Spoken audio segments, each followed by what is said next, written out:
Acara ini dipersembahkan oleh Pemirsa, KPK mengundang 3 pasangan Capres-Cawapres 2024 untuk memaparkan visi misi terkait pemberantasan korupsi dalam program bertajuk Paku Integritas malam nanti. Salah satu tujuannya ialah untuk mengetahui komitmen para Capres-Cawapres dalam berantas korupsi yang indeksnya memburuk dalam 5 tahun terakhir.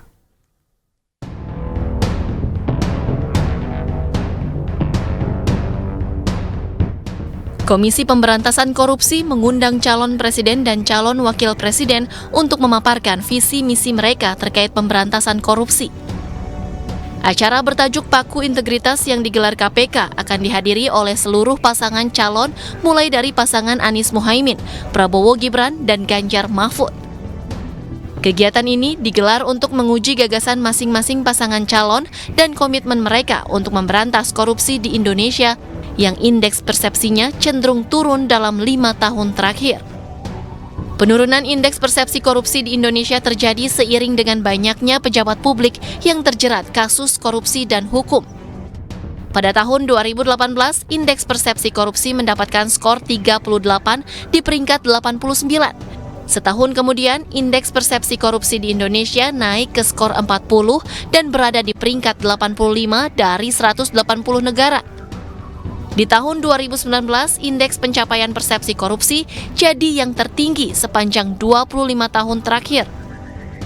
Sementara di tahun 2022, skor indeks korupsi di Indonesia merosot tajam dengan skor 34 di peringkat 110 dari 180 negara. Hal itu menunjukkan penurunan skor indeks korupsi paling drastis yang terjadi sejak tahun 1955. Ketiga pasangan calon menempatkan persoalan tersebut sebagai skala prioritas dalam bagian penegakan hukum yang adil. Anies Baswedan dan Muhaimin Iskandar memasukkan pemberantasan korupsi ke dalam misi ke-8. Kami mendedikasikan diri, hadir untuk memberikan komitmen bahwa dari puncak sampai ke bawah kami akan tegakkan hukum pada siapa saja. Kami kembalikan marwah kehidupan bernegara yang menempatkan hukum sebagai tempat yang paling tinggi. Dan ketentuan itu berlaku kepada semua, termasuk ketika menyangkut urusan ASN, menyangkut urusan TNI dan Polri. Pasangan Amin memiliki 7 poin utama dalam hal pemberantasan korupsi. Di antaranya, menekan tingkat korupsi melalui perbaikan skor IPK Indonesia. Mengembalikan peran KPK dalam pemberantasan korupsi yang independen serta memasukkan budaya anti korupsi dalam kurikulum pendidikan nasional. Sementara itu, pasangan Prabowo Subianto Gibran Rakabuming Raka memasuki misi pemberantasan korupsi pada misi ke-7. Kami menempatkan hukum, HAM, perbaikan pelayanan pemerintahan, pemberantasan korupsi, perlindungan terhadap semua kelompok di masyarakat sebagai sesuatu yang sangat penting. Pasangan Prabowo Gibran akan menjadikan KPK sebagai Center of Excellence dalam upaya pemberantasan korupsi bersifat preventif, bahkan akan menjamin KPK, Kepolisian, dan Kejaksaan Agung bebas dari intervensi. Sementara itu, pemberantasan korupsi juga menjadi fokus utama bagi paslon nomor urut 3 Ganjar Pranowo Mahfud MD. Semua ini bisa berjalan kalau kemudian pemerintahnya bersih, pemerintahannya bisa akomodatif, dan kita sikat korupsi itu tidak dengan kata-kata, dengan keseriusan. Melalui misi Gerak Cepat, Ganjar Mahfud akan mempercepat pembangunan manusia Indonesia unggul yang berkualitas, produktif, dan berkepribadian, hingga mempercepat pelaksanaan demokrasi substantif, penghormatan HAM, supremasi hukum yang berkeadilan. Dari Jakarta, Tim Liputan iNews melaporkan. Dan untuk membahas lengkapnya, kami sudah terhubung dengan juru bicara TPN Ganjar Mahfud, Michael Sianipar. Nanti juga akan bergabung bersama kami Saud Situmorang, Dewan Pakar Timnas Amin. Ada juga Irma Huta Barat, Dewan Penasehat TKN Prabowo Gibran. Dan juga Tibiko Zabar, Koordinator Divisi Kampanye ICW. Saya sapa terlebih dahulu yang sudah bergabung. Bang Michael, selamat sore. Bang Michael?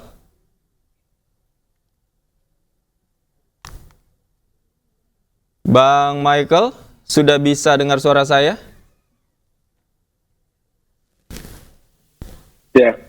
Oke, Selamat Bang sore. Michael, Ya. suara saya sudah terdengar ya? Ya, sudah.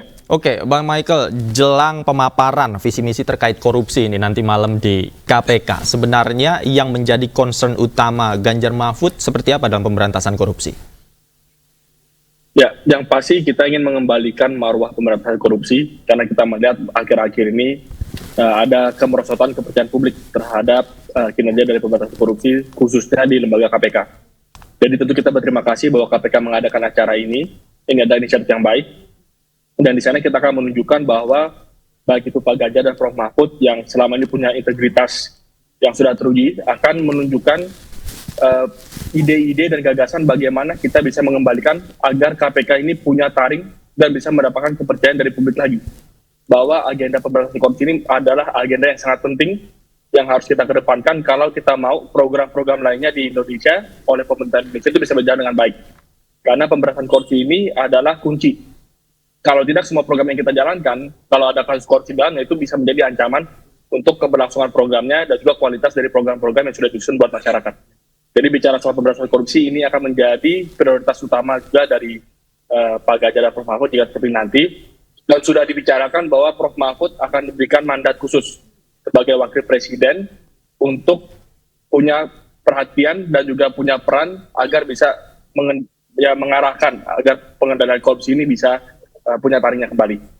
Oke, artinya mandat khusus yang diberikan jika terpilih nanti kepada Prof Mahfud ini serius ya, betul-betul KPK di bawah langsung seorang calon wakil presiden Pak Mahfud ya?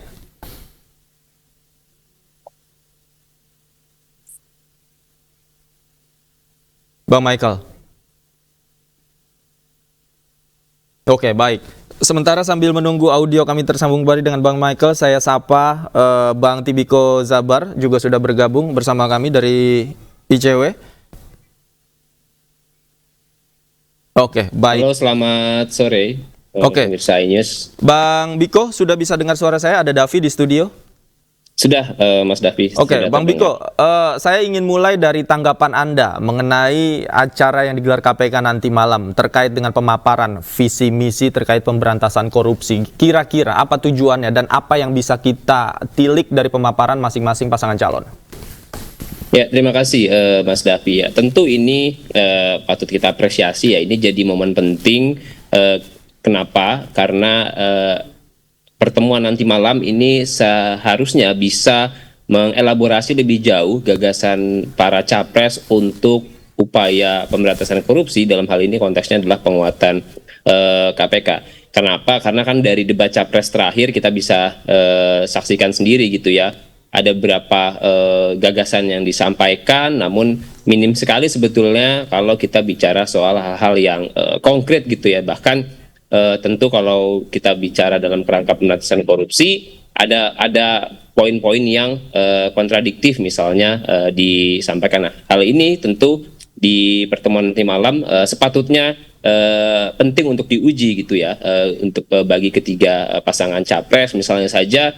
Kalau kita bicara penguatan gitu ya, seperti apa penguatan yang dibayangkan atau direncanakan oleh para capres seperti itu gitu ya. Itu satu yang pertama. Karena apa? Tadi sempat disinggung juga oleh Mas Michael atau juga Davi bahwa kondisi hari ini kita semua tahu pasca 2019, 2020 kan tingkat kepercayaan publik terhadap KPK tuh cenderung merosot gitu ya. Bahkan indeks persepsi korupsi Indonesia kan tahun lalu juga menunjukkan bahwa skor yang sangat-sangat anjlok dan ini sungguh menjadi hal yang sangat-sangat memprihatinkan seperti itu. Maka yang jadi tantangan dan juga harus dijawab oleh ketiga pasangan capres gitu ya. Apa agenda konkret yang ditawarkan atau berani dilakukan oleh ketiga pasangan capres untuk memperkuat KPK gitu ya, mengembalikan KPK sebagaimana marwah KPK sebelumnya gitu ya, lembaga anti korupsi yang punya taji, yang independen gitu ya, yang berani memberantas korupsi kelas kakap gitu ya, dan bebas konflik kepentingan gitu ya, atau praktek-praktek kontradiktif. Itu yang pertama. Nah, yang kedua sebetulnya juga perlu kita ketahui bersama bahwa ya beberapa tahun terakhir gitu ya, kemerosotan publik, kepercayaan publik terhadap KPK ini kan sebetulnya bisa juga kita lihat dari banyak aspek gitu ya. Misalnya saja dari konteks pimpinan KPK itu sendiri, yang dalam sejarah ini adalah sejarah terburuk pemberantasan korupsi, di mana ketua KPK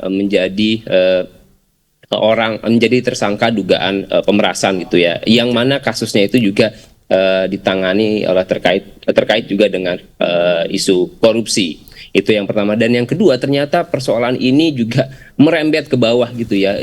Apakah itu? Ya tahu, kita sama-sama dengar gitu ya, ada puluhan pegawai yang diduga melakukan pungutan liar gitu ya, yang ini sampai hari ini juga menjadi persoalan yang harusnya diselesaikan dengan tegas. Kenapa? Karena ini KPK loh, bukan main-main gitu. Ini jadi masalah yang sangat-sangat serius, dan ini mungkin bisa dijawab juga selain tadi soal gagasan yang disampaikan Capres, tapi juga soal pekerjaan-pekerjaan rumah atau persoalan yang dialami oleh KPK, dan itu seperti apa tawarannya, begitu David. Oke, saya kembali ke Bang Michael. Bang Michael, tadi saya tertarik dengan mandat khusus yang diberikan oleh Mahfud MD jika terpilih menjadi cawapres nanti, bahwa KPK berada langsung di bawah Prof Mahfud. Apakah nantinya memang visinya akan diubah atau berbeda dari apa yang terjadi di KPK selama ini, mengutamakan OTT, kemudian juga tindakan preventifnya akan dikuatkan, atau secara spesifik seperti apa, Bang Michael? Ya, mungkin saya perlu perjelas bahwa bukan berarti KPK di bawah Prof Mahfud ya sebagai wapres pada saat dia terpilih. Karena independensi KPK ini sangat penting untuk kita jaga. Artinya jangan sampai ada pengaruh-pengaruh politik dengan kepentingan-kepentingan politik yang bisa turut mempengaruhi jalannya penindakan kasus korupsi. Nah, yang akan kita lakukan adalah kita mau mendorong supaya pemberantasan korupsi ini di atas politik. Jangan sampai pemberantasan korupsi menjadi bagian dari alat kekuasaan. Jangan sampai ada dugaan seperti itu atau indikasi seperti itu. Nah, kita melihat kenapa Prof Mahfud menjadi calon wakil presiden dari Pak Ganjar, karena memang sudah melalui proses yang panjang, dan kita bisa melihat integritas dan rekam jejak yang dimiliki oleh Prof Mahfud, bahwa kita mau membangun sistem. Prof Mahfud adalah seorang ahli hukum yang punya banyak sekali pengalaman di berbagai bidang, dan termasuk di 3 cabang kekuasaan, yaitu di eksekutif, yudikatif, dan juga di eksekutif dan legislatif. Jadi kita melihat Prof Mahfud akan punya konsep-konsep dan kemampuan untuk memastikan pemberantasan korupsi itu pendekatannya dengan membangun sistem. Bukan bicara kasus per kasus lagi, tapi ada sistem pemberantasan korupsi yang marwahnya harus kita jaga, integritas harus kita jaga, dan harus berada di atas politik. Jangan sampai di bawah pengaruh dari kepentingan-kepentingan politik. Maksudnya seperti itu. Jadi kita mau mendorong supaya pemberantasan korupsi ini punya integritas kembali, punya kepercayaan publik kembali. Begitu.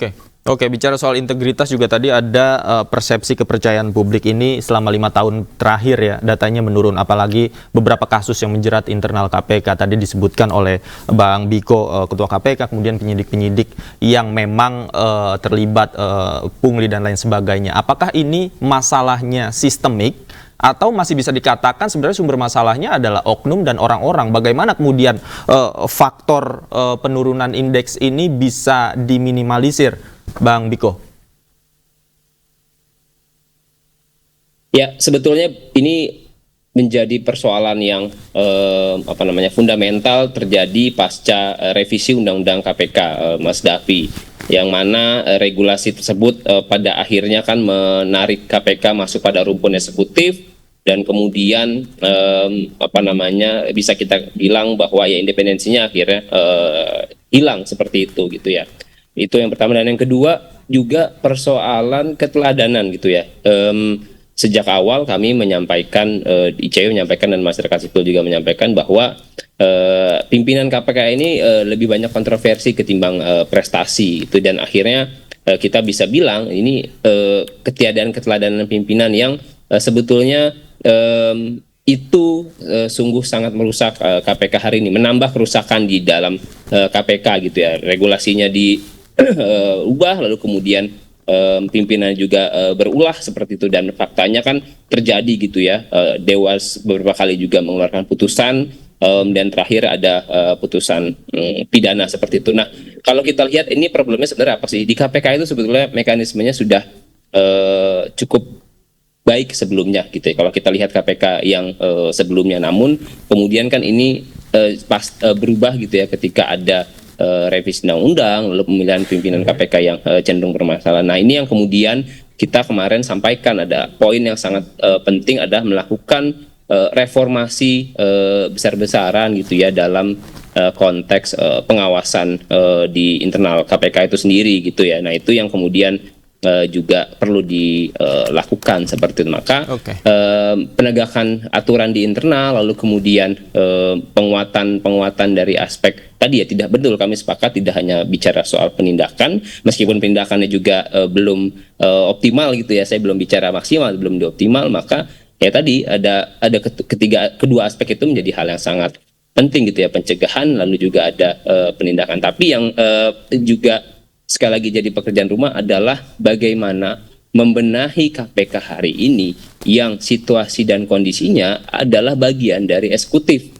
Dan itu yang kemudian harus dijawab gitu ya, karena saya kira harus ada ketegasan. Berani nggak misalnya ketika Capres mengembalikan marwah KPK seperti dulu, misalnya mendorong revisi undang-undang KPK kembali seperti itu. Begitu. Saya garis bawahi membenahi KPK hari ini. Jangan kemana-mana Bapak-Bapak, usai jeda kita akan lanjutkan diskusi kita. Pemirsa, jangan kemana-mana, Ainyu Sore masih akan kembali usai jeda berikut. Tetaplah bersama kami.